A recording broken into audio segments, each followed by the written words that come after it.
तर त्यांच्या मर्दपणावरती संशय यायला लागलाय असं म्हणत मनपाच्या अतिक्रमण मोहिमेवरून माजी आमदार हर्षवर्धन जाधव यांचा उपमुख्यमंत्री एकनाथ शिंदे यांना उद्देशून वादग्रस्त वक्तव्य। महानगरपालिका छत्रपती संभाजीनगर वाटेल तशी घरं तोडताय, बघत पण नाहीये असं म्हणत माजी आमदार हर्षवर्धन जाधव यांनी मनपाच्या अतिक्रमण हटाव मोहीम विरोधात आवाज उठवलाय। तर सरकारमधील काही मंत्र्यांच्या नावाचा उल्लेख करत मर्दपणावरती संशय यायला लागलाय असं म्हणत त्यांनी नवीन वादाला ठिणगी टाकली आहे। बघा काय म्हणाले आहेत हर्षवर्धन जाधव। जय श्रीराम। महानगरपालिका छत्रपती संभाजीनगर वाटेल तशी घरं तोडतंय, बघत पण नाही आहे की खासगी आहे का अतिक्रमण आहे। तपासा मग तोडा ही भूमिका जरी तोंडाळी म्हणत असतील तरी प्रत्यक्षात उतरताना दिसत नाही। अनेक लोकांनी बँकेचे लोन घेतलेले आहेत, बँक काही मूर्ख नाही लोन द्यायला। जोपर्यंत सगळे कागदपत्र क्लिअर नसतात बँक लोन देत नाही। आणि या सगळ्या पार्श्वभूमीवर सर्वसामान्य लोकांना प्रचंड त्रास भोगावा लागतोय। माझ्या स्वतःच्या प्रॉपर्टीमध्ये मी सांगितल्याप्रमाणे माझ्याकडे महानगरपालिकाचं आयुक्तांच्या सहीचं परमिशनचं पत्र आहे, पोलिसांच्या आयुक्तांच्या कार्यालयाचं पत्र आहे ना हरकतचं, तरी देखील तिथं यांनी जाऊन ही कारवाई केली।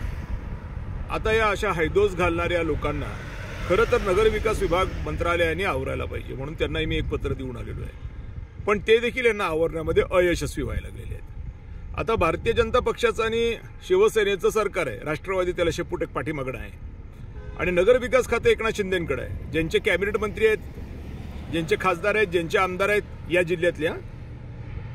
आणि या सगळ्या पार्श्वभूमीवर ही जी काही मंडळी आहेत ती हातावर हात घालून बसलेली आहे। ज्याही लोकांनी यांना हिंदू म्हणून मतदान केलंय, मला त्यांना प्रश्न विचारायचा आहे, आता कसं करायचं? यांना हिंदू म्हणून मतदान केलंय आणि हे आपल्याच उरावर बसलेत।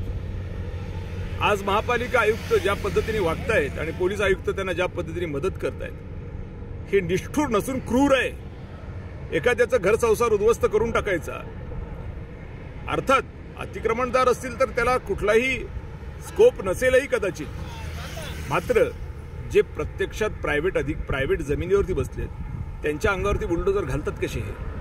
आणि म्हणून जोपर्यंत तपास होत नाही तोपर्यंत थांबवा अशी माझी मागणी होती। 3 दिवसाची नोटीसही मी दिली होती, पण महापालिका आयुक्त बदल तयार नाही। ठीक आहे, आता घोडा मैदान सामने।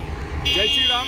आणि एवढंच नाही, पण हे देखील खरं आहे की भारतीय जनता पक्षाचे आणि एकनाथ शिंदेची जी काही लोक आहेत किंवा एकनाथ शिंदे स्वतः का असत नाहीत याच्यामध्ये लक्ष घालू शकल्या नसल्यामुळे त्यांच्या मर्दपणावरती आता कुठेतरी प्रश्न यायला लागलाय। त्यांच्या कार्यकर्त्यांना प्रचंड चीड येईल माझ्याबद्दल, मारतीलही कदाचित मला, खाईन मी मार। मित्रांनो, ही बातमी तुम्हाला कशी वाटली आमच्या कमेंट बॉक्समध्ये प्रतिक्रियेच्या स्वरूपात नोंदवायला विसरू नका। अशाच बातम्या बघण्यासाठी आणि अपडेट राहण्यासाठी आमच्या YouTube चॅनलला सबस्क्राईब मात्र करायला विसरू नका। धन्यवाद।